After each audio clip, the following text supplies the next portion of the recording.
नेतृत्व घेतलेलं आहे, कसं पाहता तुम्ही याकडे?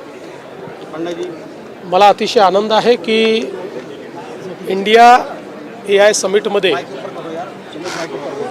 आज अतिशय चांगल्या पद्धतीनं विविध विषयांवर चर्चा चाललेली आहे।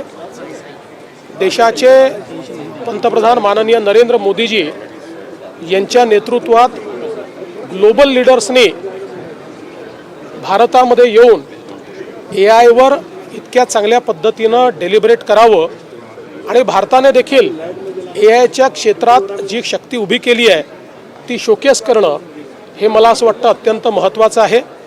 आणि विशेषतः या ठिकाणी AI इन ॲग्रिकल्चर या विषयामध्ये एक आत्ताच नुकतं मी भाषण केलेलं आहे आणि AI इन ॲग्रिकल्चरमध्ये देशामध्ये महाराष्ट्राने गती घेतलेली आहे। महाराष्ट्र आज खूप पुढे आहे। विशेषतः आपण जर विचार केला तर आपण जो महाविस्तार प्लॅटफॉर्म तयार केलेला आहे हा प्लॅटफॉर्म अत्यंत देशातला one of its kind platform आहे, ज्याच्यावर शेतकऱ्यांना त्यांच्या भाषेमध्ये कुठलीही इन्फॉर्मेशन मिळू शकते। क्रॉप सायकलची इन्फॉर्मेशन मिळू शकते, क्रेडिट ॲक्सेसची इन्फॉर्मेशन मिळू शकते, मार्केटची इन्फॉर्मेशन मिळू शकते, ते सगळ्यांची कनेक्ट होऊ शकतात, सगळ्या स्कीम्स ट्रान्सपरंटली मिळू शकतात। ॲग्रीस्टॅक आणि महाविस्तार हा जो काही एक प्लॅटफॉर्म आपण तयार केलेला आहे यामुळे शेतीच्या क्षेत्रामध्ये खूप मोठं परिवर्तन होणार आहे। विशेषतः जी काही आपल्या इथे पेस्ट कंट्रोलचा विषय असेल, क्लायमेट ॲडवायझरीचा विषय असेल, या सगळ्या विषयात अतिशय अचूक अशा प्रकारची इन्फॉर्मेशन आपल्या शेतकऱ्यांकडे पोचणार आहे। आणि जो काही आपला महाराष्ट्राचा महाविस्तार आहे हा केंद्र सरकारने देखील ॲप्रिशिएट केलेला आहे आणि म्हणूनच महाराष्ट्राला हे सेशन देण्यात आलेलं आहे। सर, या सगळ्यामध्ये कायम जेव्हा एक प्रश्न निर्माण होतो की कुठलंही नवीन इनोव्हेशन आलं की शेतीमध्ये काय होणार, कुठलाही नवीन करार झाला की शेतकऱ्याला कोण वाचवणार, आणि अशा कठीण निर्णायक विषयामध्ये जेव्हा महाराष्ट्र लीड घेतोय तेव्हा तुम्ही काय सांगाल की 2 मिलियन फार्मर्स हे आज महाराष्ट्रात महाविस्तार वापरतात? 2.5 मिलियन, आता 2.5 मिलियन फार्म जे आपले शेतकरी आहेत यांनी महाविस्तार वापरणं सुरू केलेलं आहे आणि पुढच्या वर्षभरामध्ये मला विश्वास आहे की याची स्केल आपण वाढवू आणि खूप फायदा याचा आपल्या शेतकऱ्यांना होतो आहे। अल्टिमेटली आज ज्यावेळेस क्लायमेट चेंजचा, वातावरणातल्या बदलाचा सगळ्यात मोठा परिणाम हा शेती क्षेत्रावर होतो आहे, त्यावेळी AI एक असं टूल आहे की जे क्लायमेट रेझिलियंट शेती ज्याला आपण म्हणतो, वातावरणाच्या बदलाचा सामना करणारी शेती, याकडे आपल्याला शाश्वततेकडे नेऊ शकतं आणि त्यातला पहिला प्रयोग हा महाराष्ट्राने केला आहे। याच्या अनुषंगाने कापूस उत्पादक शेतकऱ्यांसाठी फायदा झाला किंवा तुम्ही सांगितलं सूचना देण्यात आली? मागच्या काळामध्ये AIचा उपयोग करून आपण कापूस उत्पादक शेतकऱ्यांना मोठ्या प्रमाणात ॲडवायझरीज दिल्या, त्यामुळे त्या ठिकाणी गुलाबी बोंडअळी यापासून आपण कापूस उत्पादक शेतकऱ्यांना वाचवू शकलो।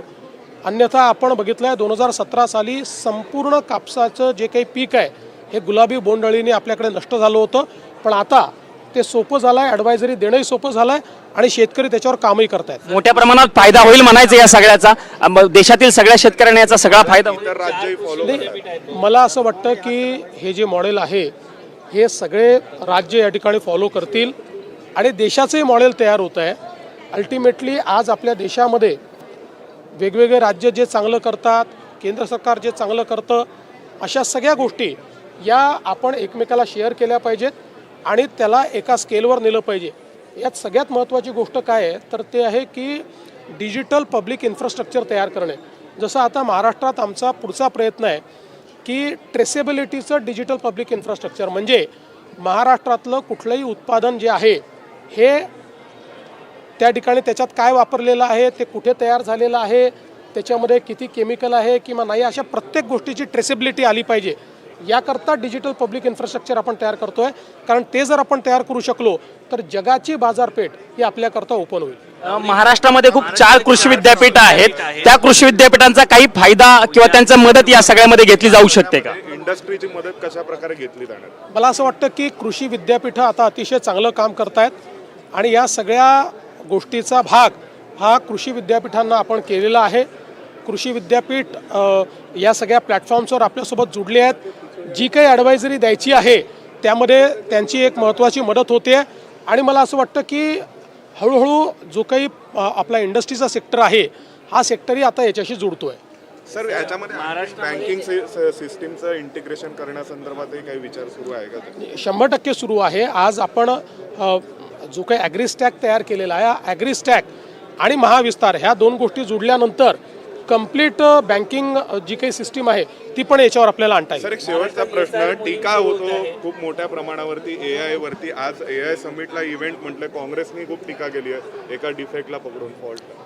मला असं वाटतं की जगाने भारताची शक्ती बघितली. एखादी घटना घडली तर तेवढीच घटना घेऊन बसायचं आणि आपल्या देशाला बदनाम करायचं, ही जी काही एक प्रवृत्ती काँग्रेसमध्ये आणि विरोधी पक्षात दिसते आहे ती देशहिताची प्रवृत्ती नाही आहे.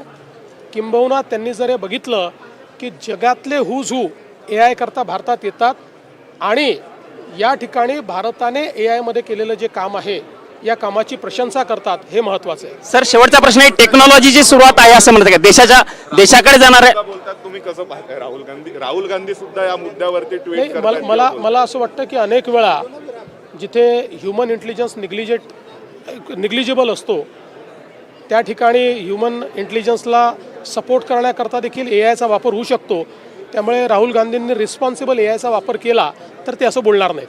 धन्यवाद सर. आजच्या महाराष्ट्रात